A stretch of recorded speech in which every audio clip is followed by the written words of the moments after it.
Hello everyone, আসসালামু আলাইকুম। আজকে নিয়ে আসলাম তোমাদের মাঝে চানাচুর মাখা ভাপা। যদি না পারো ওইটাও দেখাই দিই। এই তো আমি প্রথমে সবগুলো কেটে নিলাম, দেখছিলা তোমরা। সরি, আটকে যাবা, বারবার মুখটার মধ্যে কথাগুলো আটকে যাবে।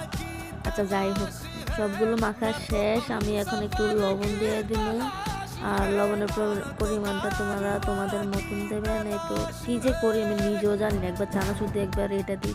দেখুন অবস্থা দেখুন, এখন ম্যাজিক মশলাটা পড়ে না, আবার প্যাকেটটাই পড়ে যায়। এটা কোনো কথা? সামান্য একটু চানাচুর মাখতে যাব, এটা দেখতেও কত ঝামেলা। আচ্ছা যাই হোক, এই তো সবগুলো দিয়ে দিলাম, একটু ম্যাজিক মশলা দিলাম, একটু সরিষার তেল দিলাম যাতে ফ্লেভারটা একটু ভালো আসে। আর ম্যাজিক মশলাটা নিশ্চয়ই দিবে, এটা দিলে টেস্টটা অনেক ভালো আসে।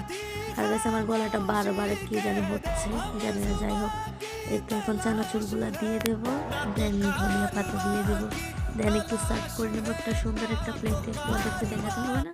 আর এই তো আমার চানাচুর মাখা শেষ।